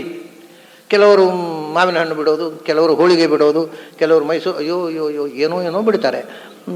ನನ್ನ ಹತ್ರ ಕೇಳಿದರು ಬದರಿಗೆ ಹೋದಾಗ, ನಿಮಗೆ ಇಷ್ಟವಾದ್ದು ಬಿಡಬೇಕು ಅಂತ. ಏನು ಬಿಡ್ತೀರಿ? ಏನು ಬಿಡೋಲ್ಲ ಅಂತ.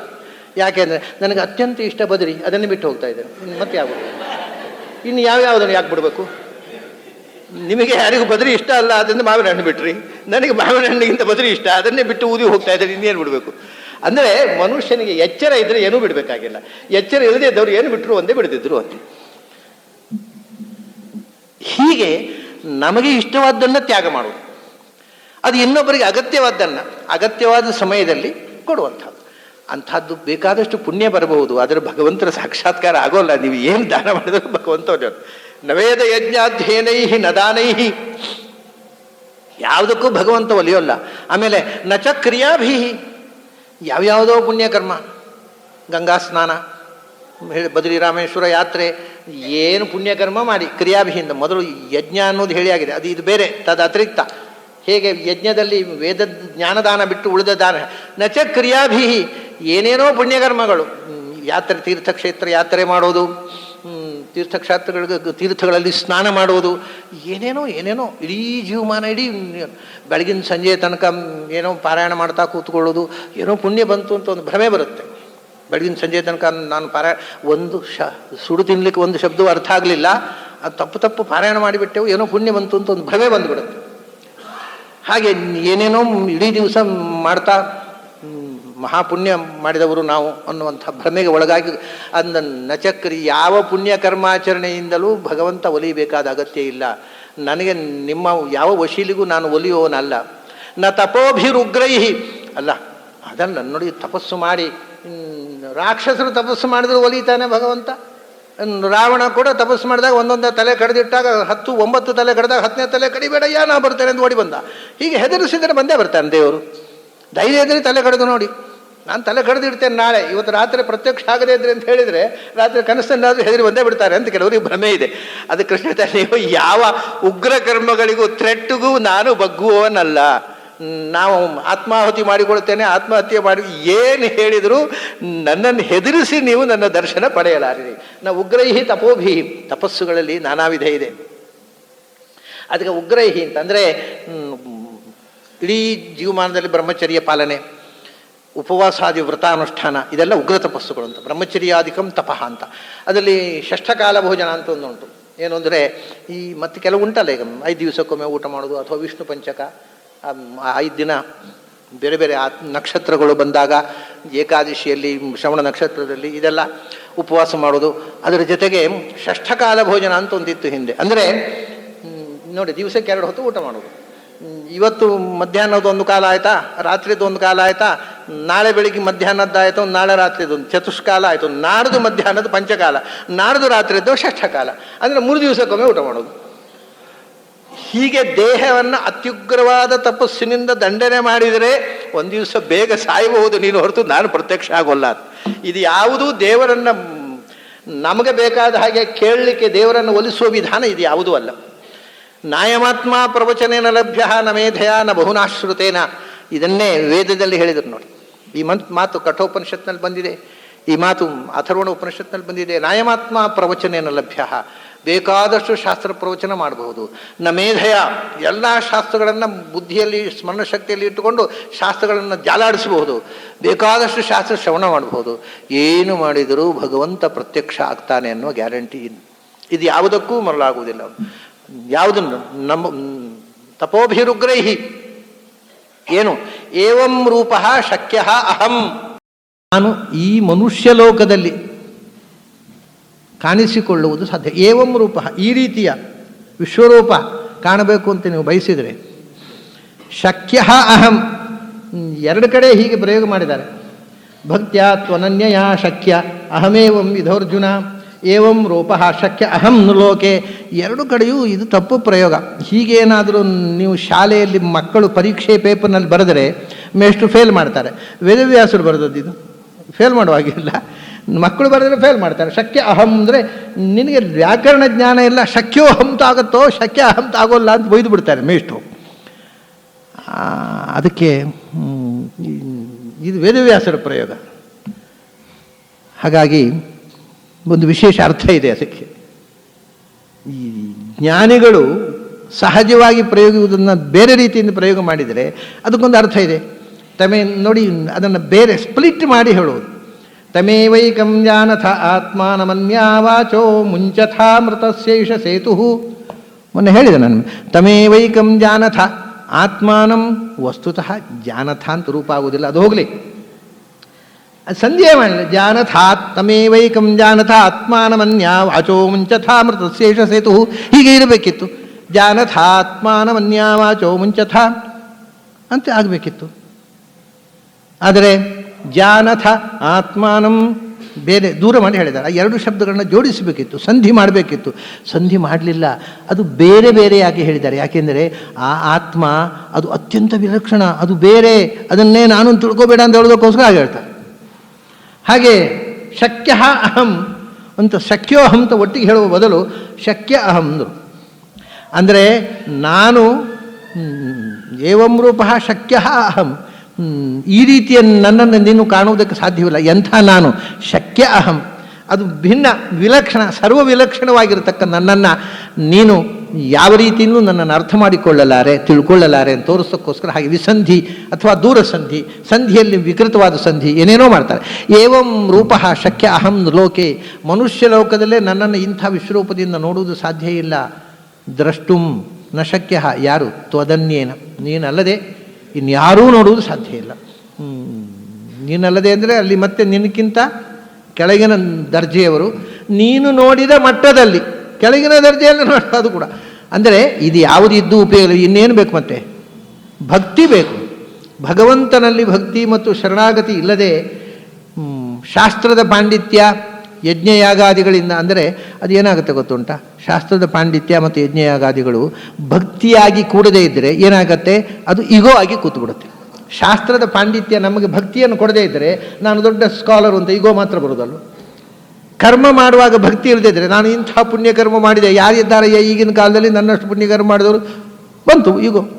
ಎಲ್ಲ ಒಳ್ಳೆಯ ಕೆಲಸವು ಈಗೋ ಆಗಿ ಕೂತ್ಬಿಡುತ್ತೆ ನಮ್ಮಲ್ಲಿ. When ego is there, God will never be there. ಹಾಗಾಗಿ ಈಗೋ ಆಗಿ ಕಾಡತ್ತೆ ನಮ್ಮ ಪಾಂಡಿತ್ಯ. ಈಗೋ ನಾವು ಮಾಡಿದ ಪುಣ್ಯಕರ್ಮಗಳು ಈಗೋ. ನನ್ನಷ್ಟು ಪುಣ್ಯಕರ್ಮ ಮಾಡಿದವರು ಯಾರಿದ್ದಾರೆ? ನನ್ನಷ್ಟು ಹೋಮ ಹವನ ಮಾಡಿದವರು ಯಾರಿದ್ದಾರೆ? ನನ್ನಷ್ಟು ಯಜ್ಞಯಾಗ ಮಾಡಿದ, ಈ ನೋಡಿ ದುರ್ಯೋಧನ ಪೌಂಡರೀಗ ಯಾಗ ಮಾಡಿಸಿದ. ಯಾಗ ಮಾಡಿಸಿದ್ದು ಅವನು ಹೇಳಿದ್ದೇನು ಗೊತ್ತುಂಟ ಪುರೋಹಿತರ ಹತ್ರ? ಪುರೋಹಿತರೇ, ಪಾಂಡವರು ರಾಜಸೂಯಾಗ ಮಾಡಿದರು, ಅದಕ್ಕಿಂತ ಗಡ್ದಾಗಬೇಕು ಅಂತ ಅಷ್ಟೇ. ಅವರು ಇದು ದೇವರ ಪ್ರೀತಿ ಆಗಬೇಕು ಅಂತಲ್ಲ, ಅದಕ್ಕಿಂತ ಗಡ್ದಾಗಬೇಕಿದು. ಪಾಂಡವರು ಯಾಗ ಏನೂ ಉಪಯೋಗ ಇಲ್ಲ, ಇದೇ ಫಸ್ಟು ಅಂತ ಜನ ಹೊಗಳಬೇಕು, ನಾಳೆ ಪೇಪರ್ನಲ್ಲಿ ಬರಬೇಕು. ಇದು ನನ್ನ ಉದ್ದೇಶ. ಏನು ಬಂತು ಮಾಡಿ? ಸೊ ನಮ್ಮ ಎಲ್ಲ ಪುಣ್ಯಕರ್ಮಗಳ ಹಿಂದೆ ಈಗೋ ಕೂತ್ಬಿಡುತ್ತೆ. ನಮ್ಮ ಶಾಸ್ತ್ರ ಪಾಂಡಿತ್ಯದ ದೊಡ್ಡ ದುರಂತ ಇದು. ನನಗೆ ಎಷ್ಟೋ ಸರ್ತಿ ಅನಿಸೋದುಂಟು, ಶಾಸ್ತ್ರ ಓದಿ ಈಗೋ ಬರುವುದಿದ್ದರೆ, ಶಾಸ್ತ್ರ ಓದದೆ ಈಗೋಲೆಸ್ ಆಗಿ ದಡ್ಡನಾಗಿ ದೇವರೇ ನನಗೇನು ಗೊತ್ತಿಲ್ಲ ಅಂತ ಬದುಕುವುದು ವಾಸಿ. ಅಷ್ಟು ದೊಡ್ಡ ದೊಡ್ಡ ದುರಂತ ಸ್ಕಾಲರ್ಶಿಪ್ನ ಜೊತೆಗೆ ಈಗೋ ಬಂದರೆ ಮುಗೀತವನ ಕಥೆ. ದೇವರಿಂದ ದೂರ ಹೋಗ್ತಾನೆ ಅವ. ಶಾಸ್ತ್ರ ಓದಿ ದೇವರಿಂದ ದೂರ ಆಗುವುದಕ್ಕಿಂತ ಶಾಸ್ತ್ರ ಓದಿ ಹತ್ತಿರ ಆಗೋದು ಒಳ್ಳೆಯದಲ್ವ? ಏನು ಓದದೇ ಇದ್ದರೆ ನಾನು ಏನು ಓದಿಲ್ಲ ದೇವರೇ ನನ್ನನ್ನು ಕಾಪಾಡುವಂಥ ಶರಣಾಗತಿ ಆದರೂ ಉಂಟಲ್ಲ. ಈ ಶಾಸ್ತ್ರ ಓದಿದ ಮಂದಿಯ ದುರಾಗ್ರಹ ದುರಹಂಕಾರ ನೋಡಿಬಿಟ್ರೆ ಅವನ ಹತ್ತಿರ ಸುಳಿಯೋಲ್ಲ ದೇವರು. ಈ ಪುಣ್ಯಕರ್ಮ ಮಾಡೋರು ಅಷ್ಟೇ, ಅವ್ರಿಗೆಲ್ಲ ಈ ಪುಣ್ಯಕರ್ಮ ಮಾಡಿ ಬೆಳಗಿನ ಸಂಜೆ ತನಕ ಜಪ ತಪ ಪೂಜೆ ಪುನಸ್ಕಾರ ಮಾಡಿ ಅವರಿಗೆಲ್ಲ ನಿಮ್ಮನ್ನು ನೋಡಿದಾಗ ನಮ್ಮನ್ನೆಲ್ಲ ನೋಡಿದಾಗ ಏನು ಗೊತ್ತಾ, ಎಲ್ಲ ಅಯೋಗ್ಯರು ಅಂಗಿ ಹಾಕ್ಕೊಂಡು ತಿರುಗ್ತಾ ಇದ್ದಾವೆ, ನಾನೊಬ್ಬನೇ ಸ್ವರ್ಗಕ್ಕೆ ಹೋಗುವಂತ, ಉಳಿದವರೆಲ್ಲ ಅಯೋಗ್ಯರು ಅಂತ ಬರೋದು. ಮುಗೀತವ್ರ ಕಥೆ, ಎಲ್ಲ ಅಯೋಗ್ಯರು, ಇವಕ್ಕೆ ಆಚಾರ ಇಲ್ಲ ಅನುಷ್ಠಾನ ಇಲ್ಲ, ಅಂಗಿ ಹಾಕ್ಕೊಂಡು ತಿರುಗ್ತಾ ಇದ್ದಾವೆ, ನಾನೊಬ್ಬನೇ ಈ ಸರ್ತಿ ಸ್ವರ್ಗಕ್ಕೆ ಹೋಗಿ, ಈ ರೀತಿ ಅಹಂಕಾರವಾಗಿ ಕೂತ್ಬಿಡುತ್ತೆ ಅನುಷ್ಠಾನ, ಅವ್ರ ಕಥೆ ಮುಗಿಯಿತು. ಇದು ಕೃಷ್ಣ ಇಲ್ಲಿ ಹೇಳೋದು. ನೀವು ಎಷ್ಟು ಅನುಷ್ಠಾನ ಮಾಡ್ಬೋದು, ಎಷ್ಟು ಶಾಸ್ತ್ರ ಓದ್ಬೋದು, ವೇದಾಧ್ಯಯನ ಮಾಡ್ಬೋದು, ವೇದ ಪಾಠ ಮಾಡ್ಬೋದು, ಏನು ಮಾಡಿದರೂ ಭಗವಂತನಲ್ಲಿ ಭಕ್ತಿ ಶರಣಾಗತಿ ಇಲ್ಲದೇ ಇದ್ದರೆ ಅದು ಬರೇ ಈಗೋ ಇದ್ದಲ್ಲಿ ಭಗವಂತ ಇರೋಲ್ಲ. ಶರಣಾಗತಿ ಬೇಕು. ಅದೇ ಅನನ್ಯಾಹ ಚಿಂತೆಯಂತೋ ಮಾಂ ಯೇ ಜನಾಃ, ಅದು ಬೇಕು. ಆದ್ದರಿಂದ ಯಾರು ಕುರುಪ್ರವೀರ, ನೀನು ಕುರುವಂಶದ, ಕುರುಪ್ರವೀರ ಅಂದರೆ ಕುರುವಂಶದ ಹಿರಿಯ ಅಂತ ಒಂದು ಅರ್ಥ. ಕುರು ಅಂದರೆ ಕರ್ಮ ಅಂತ ಅರ್ಥ. ಯತ್ ಕ್ರಿಯತೆ ತದಪಿ ಕುರು. ಕುರು ಅಂತ ಅನ್ನೋದು ಧಾತು ಅಲ್ಲ, ಕುರು ಅಂತ ಅಲ್ಲಿ ವಂಶದವರು. ಅವರು ಯಾಕೆ ಗುರುಗಳು? ಅವರು ಸಮಾಜಕ್ಕೆ ಹಿತವಾಗಿರ್ತಕ್ಕ ಕರ್ಮಗಳನ್ನು ಮಾಡಿದವರು, ಅದರಿಂದ ಕುರು ವಂಶದವರು. ಕುರು ಅಂತ ಒಬ್ಬ ರಾಜ ಇದ್ದಲ್ಲ, ಅವನಿಗೆ ಕುರು ಅಂತ ಯಾಕೆ ಹೆಸರು? ಕುರು ಅಂದರೆ ಕರೋಷಿ ಅಂತ, ಅದು ಕ್ರಿಯಾಪದ ಅಲ್ಲ, ಅದು ಕುರು. ಕೃಂಜಿ ಧಾತುವಿನ ಲೋಟ್ ಮಧ್ಯಮ ಪುರುಷ ಅಲ್ಲ, ಅದು ಕುರುಹು ಅಂದರೆ ಯಾಕೆ ಕರೋತಿ ಸ ಗುರುಹು, ಸಮಾಜ ಹಿತ ಚಿಂತಕನಾಗಿರ್ತಕ್ಕವನ್ನ ಅರ್ಥದಲ್ಲಿ ಆ ಮಗುವಿಗೆ ಕುರು ಅಂತ ಹೆಸರಿಟ್ರು. ಸಮಾಜ ಹಿತ ಚಿಂತಕ ಆದ, ಅಪ್ಪ ಹೆಸರಿಟ್ಟದ್ದನ್ನು ಸಾರ್ಥಕ ಮಾಡಬೇಕು ಅಂತ ಏನಿಲ್ಲ ಮಕ್ಕಳು, ಅವನು ಮಾಡಿದ ಪಾಪ. ಹಾಗಾಗಿ ಅವನು ಒಳ್ಳೆಯ ಸಾರ್ಥಕ ಮಾಡಿ ಬದುಕಿದ್ರಿಂದ ಆ ವಂಶಕ್ಕೆ ಗುರುವಂಶ ಅಂತ ಹೆಸರು ಬಂತು. ಈಗ ನೋಡಿ, ಬೇಕಾದ ಸ್ವಾಮಿಗಳಾಗೋದ್ರು ವ್ಯಾಸರಾಯ ಮಠದಲ್ಲಿ, ಆದರೆ ಆ ಮಠಕ್ಕೆ ಹೆಸರು ವ್ಯಾಸರಾಯ ಮಠ ಅಂತ. ವ್ಯಾಸರಾಯರು ಟಾಪ್ನಲ್ಲಿ ನಿಂತುಬಿಟ್ರು. ಆ ಇಡೀ ಆ ಪರಂಪರೆಗೆ ಅಸಾಧಾರಣವಾದ ಒಂದು ಗೌರವ ಬರುವಂಥ ಗ್ರಂಥ ರಚನೆ ಮಾಡಿ ಆ ಪರಂಪರೆಗೆ ವ್ಯಾಸರಾಯ ಮಠ ಅಂತ ಹೆಸರು ಬಂತು. ಅಲ್ಲಿ ಬೇರೆ ಸ್ವಾಮಿಗಳು ಆಗಿ ಹೋಗಿದ್ದಾರೆ, ಅವರ ಹೆಸರು ಬರಲಿಲ್ಲ, ಯಾಕೆಂದರೆ ಅವರು ಟಾಪ್ನಲ್ಲಿ ನಿಂತು. ಅದೇ ಥರ ಕುರು ಆ ವಂಶದಲ್ಲೇ ಇಡೀ ವಂಶಕ್ಕೆ ಹೆಸರು ಕೊಡುವಂಥ ಮಹಾಪುರುಷರಾಗಿ ಬಂದ. ನೀನು ಆ ವಂಶದಲ್ಲಿ ಒಬ್ಬ ವೀರನಾಗಿ ಬಂದವ, ಕುರುಪ್ರವೀರ ಅಂತ. ಅಂದರೆ ನಾಳೆ ಕುರು ಅಂದರೆ ಏನು? ಕರ್ಮ ನಿಷ್ಠಾ ಅಂತ ಅರ್ಥ. ಲೋಕಹಿತ ಕರ್ಮದಲ್ಲಿ ನೀನು ವಿಶೇಷ ಏನು ಅಂದರೆ, ನೀನು ಕುರುಪ್ರವೀರ ಯಾಕತ್ತುಂಟ, ನೀನು ಅರ್ಜುನನಾಗಿ ಹುಟ್ಟು ಮುಂಚೆ ಕೂಡ ಕುರುಪ್ರವೀರ. ಕರ್ಮವನ್ನು ಮಾಡಿಸುವವನು ಕುರು. ಕಾರಯತಿ ಸ ಕುರು. ಕರ್ಮೇಂದ್ರಿಯ ದೇವತೆ ಯಾರ್ರಿ? ಹಸ್ತದೇವತೆ ಇಂದ್ರ. ಆದ್ದರಿಂದ ನೀನು ಕರ್ಮೇಂದ್ರಿಯ ನಿಯಾಮಕನಾಗಿ ನೀನು ಮೂಲತಃ ಕುರುಪ್ರವೀರ. ಒಳ್ಳೆ ಕೆಲಸವನ್ನು ಮಾಡಿಸುವುದು ಅಥವಾ ಒಳ್ಳೆ ಕೆಲಸ ಮಾಡಿದಾಗ ಎರಡೂ ನಿನ್ನದೇ ಕೆಲಸ. ಹಸ್ತಾಭಿಮಾನಿ ದೇವತೆ ಇಂದ್ರ, ನೀನೇ ಇಂದ್ರನೇ ಅರ್ಜುನಾಗಿ ಬಂದವ. ನೀನಲ್ಲದೆ ಇನ್ನು ಯಾರಿಗೆ ತೋರಿಸ್ಬೇಕಪ್ಪ ನಾನು? ನೀನು ಇಂದ್ರನಾಗಿಯೇ ನನ್ನ ಅಪರೋಕ್ಷ ಜ್ಞಾನ ಪಡೆದು ನನ್ನ ದೊಡ್ಡ ಭಕ್ತ. ಅರ್ಜುನನಾಗಿ ಬಂದು ನೀನು ಅನನ್ಯವಾದ ಭಕ್ತಿಯಿಂದ ನನ್ನನ್ನು ನೋಡಿದಿ, ಪ್ರೀತಿಸಿದಿ, ಅದಕ್ಕೋಸ್ಕರ ನಿನಗೆ ತೋರಿಸಿದೆ. ಅದರಿಂದ ಮಾತೇ ವ್ಯಥಾ ಮಾಚ ವಿಮೂಢ ಭಾವ. ಯಾಕೆ ಗಾಬರಿ ಆಗುತ್ತೆ? ಯಾಕೆ ಹೆದರಿಕೆ? ಹೆದರಬೇಡ. ಮಾತೇ ವ್ಯಥಾ, ತಲೆ ಬಿಸಿ ಮಾಡ್ಕೋಬೇಡ. ಇದನ್ನು ನೋಡಿದ ತಕ್ಷಣ ಏನೋ ಗಾಬರಿ ಆಗುತ್ತೆ. ಏನು ಗಾಬರಿ? ಏನಾಗೋಲ್ಲ. ನೋಡು, ಮಾತೇ ವ್ಯಥ. ಅಥವಾ ನನಗೆ ವಿಮೂಢ ಭಾವ, ಏನು ಮಾಡೋದು ಅಂತ ಗೊತ್ತಾಗೋದಿಲ್ಲ, ಗೊಂದಲ ಆಗ್ತಾ ಇದೆ. ಏನು ಗೊಂದಲಗೊಳ್ಳಬೇಡ, ಏನು ಚಿಂತೆ ಮಾಡಬೇಡ. ನೀನು ಗಾಬರಿ ಆಗುವಂಥ ವಿಷಯ ಏನೂ ಇಲ್ಲ. ನನ್ನ ನಿಜವಾದ ರೂಪವನ್ನು ನಿನಗೆ ತೋರಿಸಿದೆ ಅಷ್ಟೇ. ಅದರಿಂದ ನೀನು ಗೊಂದಲ ಪಡತಕ್ಕಂಥ ವಿಷಯ ಏನೂ ಇಲ್ಲೇ ಇಲ್ಲ. ಮಾತೇ ವ್ಯಥ ಮಾತೆ ವಿಮೂಢ ಭಾವ. ನಿನಗೆ ಹೆದರಿಕೆ ಆಗಲಿಕ್ಕೆ ಕಾರಣ ದೃಷ್ಟ್ವಾ ರೂಪಂ ಘೋರಮೀದೃಂಗ್ ಮಮೇದಂ. ನಿನಗೆ ಹೆದರಿಕೆ ಆಯಿತು ಅಂತ ಹೇಳಲಿಕ್ಕೆ ಕಾರಣ ಏನು ಅಂದರೆ, ನಾನು ಸ್ವಲ್ಪ ನನ್ನ ಅವತಾರದ ಘೋರ ಮುಖವನ್ನು ತೋರಿಸಿದೆ. ಅಂದರೆ ಭಯಾನಕವಾದ ಮುಖ, ಶತ್ರುನಾಶಕವಾದ ದುಷ್ಟ ಸಂಹಾರ. ನನಗೆ ಸಂಹಾರ ಅನ್ನೋದು ಸೃಷ್ಟಿಯಷ್ಟೇ ಆನಂದಮಯವಾದ ಕ್ರಿಯೆ. ನನಗೆ ಸೃಷ್ಟಿ ಮತ್ತು ಸಂಹಾರದಲ್ಲಿ ವ್ಯತ್ಯಾಸ ಇಲ್ಲ. ಎರಡೂ ಕೂಡ ನನ್ನ ಕಾರುಣ್ಯದ ಕ್ರಿಯೆ, ಅದು ಕ್ರೌರ್ಯದ ಕ್ರಿಯೆ ಅಲ್ಲ. ಘೋರ ಆಗೋದು ಯಾವಾಗ? ಕ್ರೌರ್ಯದಿಂದ ಮಾಡಿದಾಗ ಘೋರ ಆಗೋದು. ನನ್ನ ಯಾವ ಕ್ರಿಯೆಯೂ ಕಾರುಣ್ಯದಿಂದ ಆಗೋದು ಹೊರತು ಕ್ರೌರ್ಯದಿಂದ ಅಲ್ಲ. ನಿನಗೆ ಅದು ಘೋರವಾಗಿ ಕಂಡಿದ್ದರೆ ಅದರ ಹಿಂದೆ ಇರುವ ಕಾರುಣ್ಯವನ್ನು ನೋಡು, ಆವಾಗ ಆನಂದಿಸ್ಬೋದು ನೀನು. ಇವಾಗ ತಂದೆ ತಾಯಿ ಮಕ್ಕಳನ್ನು ಬೈತಾರೆ, ಅಥವಾ ಇವತ್ತು ಆ ಸ್ತೋತ್ರ ಬಾಯಿಪಾಠ ಹೇಳದೇ ಇದ್ದರೆ ನಿನಗೆ ಇವತ್ತು ಗಂಜಿ ಹಾಕೋಲ್ಲ ಅಂತ ತಾಯಿ ಬೈತಾಳೆ. ಆವಾಗ ಮಕ್ಕಳಿಗೆ ಕಾಣುತ್ತೆ, ಅಮ್ಮ ಎಷ್ಟು ಕೆಟ್ಟವಳು, ತುಂಬ ಜೋರು ನನ್ನ ಅಮ್ಮ, ಯಾಕೆಂದ್ರೆ ಗಂಜಿ ಹಾಕೋಲ್ಲ ಅಂತಾಳೆ. ಬಾಯಿಪಾಠಗಳು ಏನು ನಮಗೆ ಬಾಯಿಪಾಠ ಕಲೀಲಿಕ್ಕೆ ಇಷ್ಟ ಇಲ್ಲ, ನನಗೆ ಇಷ್ಟ ಇಲ್ಲದನ್ನು ಮಾಡಬೇಕು ಅಂತ ಹಠ ಯಾಕೆ ಅಮ್ಮನಿಗೆ, ಕೆಟ್ಟವಳು ನನ್ನ ಅಮ್ಮ ಅಂತ ಅನಿಸುತ್ತೆ ಮಕ್ಕಳಿಗೆ. ಆದರೆ ದೊಡ್ಡದಾದಾಗ ಅದೇ ಮಕ್ಕಳು ಹೇಳ್ತಾರೆ, ನಾನು ಚಿಕ್ಕವನಿದ್ದಾಗ ನನ್ನ ಜೋರು ಮಾಡಿ ಬೈದು ಒಮ್ಮೊಮ್ಮೆ ಬೆತ್ತ ತೋರಿಸಿ ಅಥವಾ ಒಂದೆರಡು ಬಾರಿಸಿ ನನ್ನನ್ನು ಅಮ್ಮ ತಿದ್ದಿದ್ದರಿಂದ ಇವತ್ತು ಇಷ್ಟೆಲ್ಲ ಕಲಿತೆ, ನಾನು ಇಲ್ಲದಿದ್ದರೆ ನಾನು ದಡ್ಡಾಗಿಬಿಡ್ತಿದ್ದೆ ಅಂತ. ಆಮೇಲೆ ಆ ತಾಯಿಯ ಕ್ರೌರ್ಯ ಹಿಂದೆ ಇದ್ದ ಕಾರುಣ್ಯವನ್ನು ಅರ್ಥ ಮಾಡಿಕೊಂಡ ಕರೆಗೆ ಹೋಗ್ತಾನೆ ಅವ. ಅದು ಬಹಳ ಮುಖ್ಯವಾದ್ದು. ನನಗೆ ನನ್ನ ಬಾಲ್ಯದಲ್ಲಿ ನನ್ನ ದೊಡ್ಡಪ್ಪ ಒಬ್ಬರಿದ್ದರು, ಬಹಳ ವಿಚಿತ್ರ. ಅವರು ಬೆಳಗಾತ ಎದ್ದು 5 ಗಂಟೆಗೆ ಎದ್ದು ಬೆಂತಟ್ಟಿ ಪ್ರಾತಃಸ್ತೋತ್ರ ಹೇಳಲಿಕ್ಕೆ ಹೇಳಬೇಕು, ಎಬ್ಬಿಸೋರು.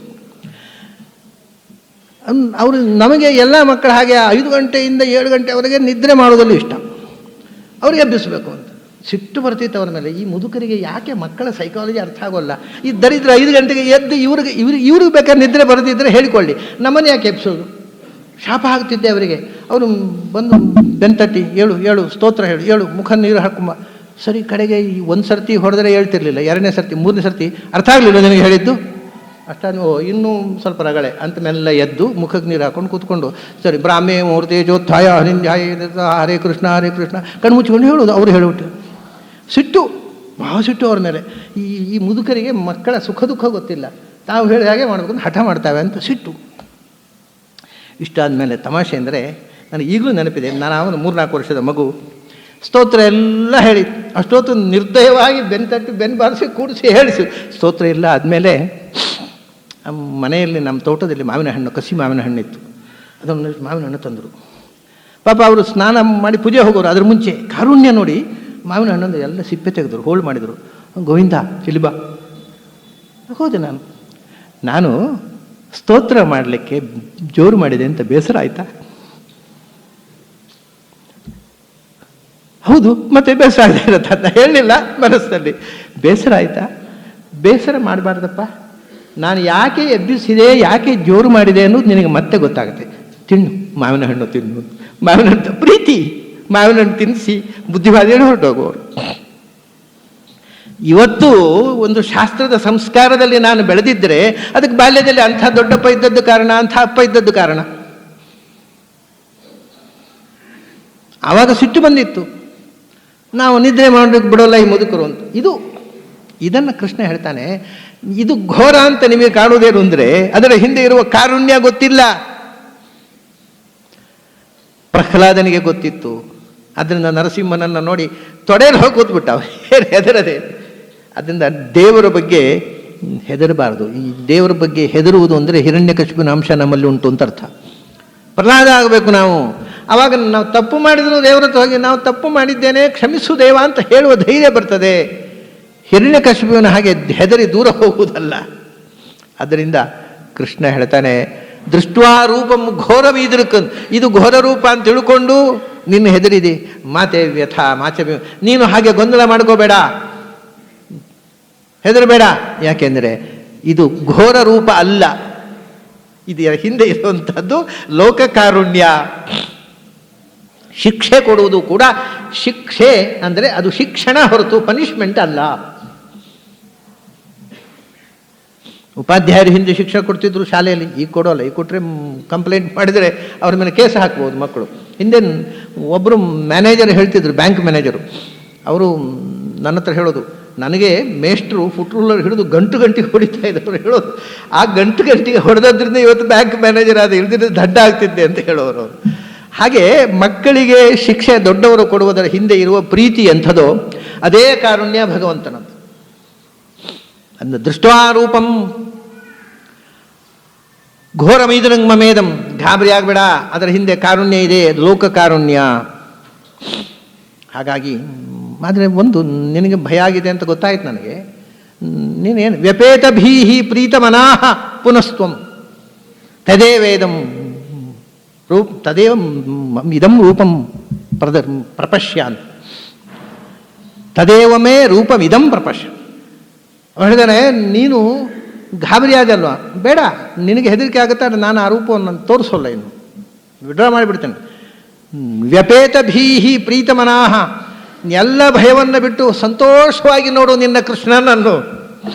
ನಿನಗೆ ಯಾವ ಕೃಷ್ಣ ರೂಪ ನೋಡಬೇಕೋ ಅದನ್ನೇ ತೋರಿಸ್ತೇನೆ, ನೋಡು, ನಿನಗೆ ಇಷ್ಟವಾದ ಕೃಷ್ಣ ರೂಪವನ್ನೇ ನೋಡು.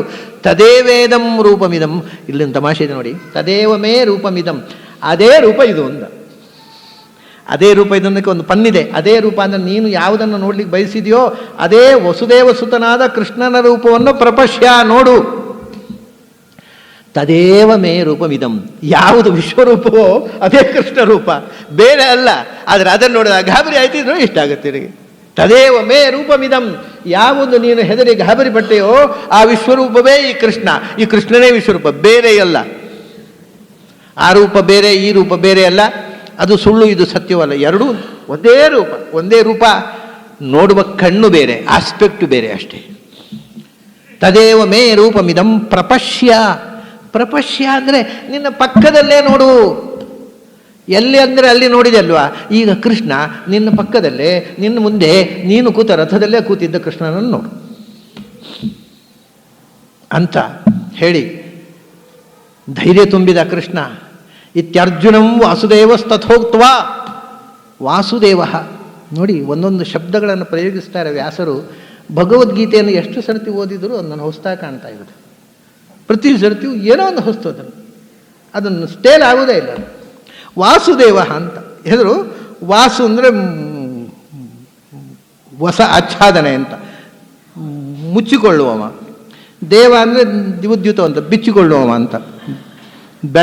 ತನ್ನನ್ನು ಮುಚ್ಚಿಕೊಂಡು, ಬೇಕಾದಾಗ ಮುಚ್ಚಿಕೊಂಡು, ಬೇಕಾದಾಗ ಬಿಚ್ಚಿಕೊಳ್ಳುವ. ಅಂದರೆ ಇಷ್ಟು ಸಮಯ ವಿಶ್ವರೂಪವನ್ನು ತೋರಿಸಿದ, ಈಗ ವಿಶ್ವರೂಪವನ್ನು ಮುಚ್ಚಿಕೊಂಡ, ಕೃಷ್ಣ ರೂಪವನ್ನು ತೋರಿಸಿದ.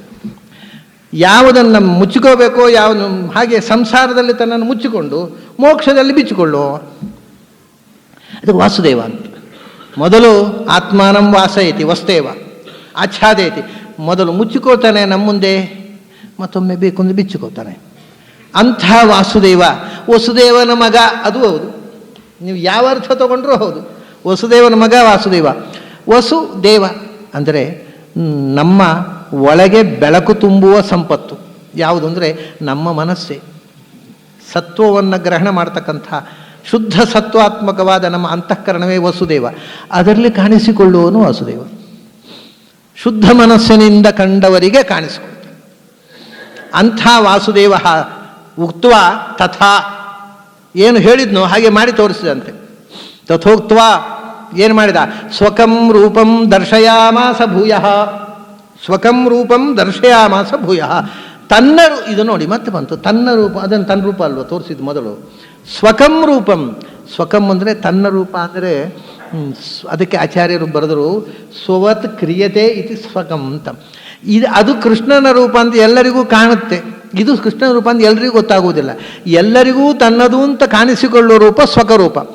ಇದು ಜ್ಞಾನಿಗಳಿಗೆ ಮಾತ್ರ ಗೊತ್ತಾಗೋದು, ಎಲ್ಲರಿಗೂ ಗೊತ್ತಾಗೋಲ್ಲ. ಎಲ್ಲರಿಗೂ ಕೃಷ್ಣನ ರೂಪ ಹೌದು ಅಂತ ಕಾಣಿಸುವ ರೂಪವನ್ನು ತೋರಿಸಿದ ಅಂತ ಅರ್ಥ ಹೊರತು ಇದು ಸ್ವಕ, ಅದು ಸುಖ ಅಲ್ಲ, ಅದು ಪರಕೀಯ ಅಂತ ಅರ್ಥ ಅಲ್ಲ, ಅಥವಾ ಅಸಹಜ ಅಂತ ಅರ್ಥ ಅಲ್ಲ. ಸ್ವಕಂ ರೂಪಂ ದರ್ಶಯಾಮಾಸ ಭೂಯ. ರೂಪ ತೋರಿಸಿ ಆಶ್ವಾಸಯಾಮಾಸ ಚ ಭೀತಮೇನಂ.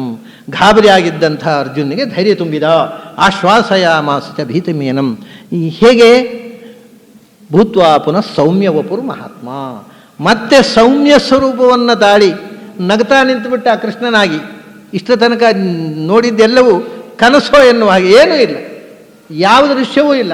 ಆ ರಥ ಅರ್ಜುನ, ಅರ್ಜುನ ಎದುರು ಕುದುರೆ ಗಾಡಿಯಲ್ಲಿ ಚಾಟಿ ಹಿಡ್ಕೊಂಡ ಕೃಷ್ಣ.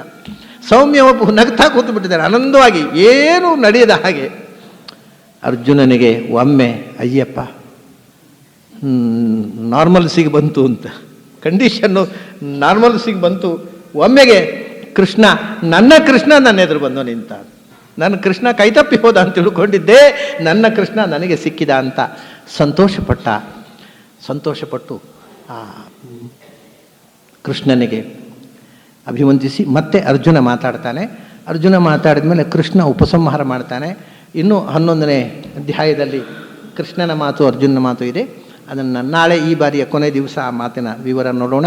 ಇವತ್ತಿನ ಚಿಂತನೆಯನ್ನು ಇಲ್ಲಿ ಮುಗಿಸೋಣ. ಮತ್ತೆ ಶ್ರೀಪಾದರ ಭಾಗವತ ಕೇಳೋಣ. ಅಲ್ಲಿ ತನಕ ನಿಮಗೆಲ್ಲ ಅಭಿನಂದನೆಗಳು ಮತ್ತು ಅಭಿವಂದನೆಗಳು.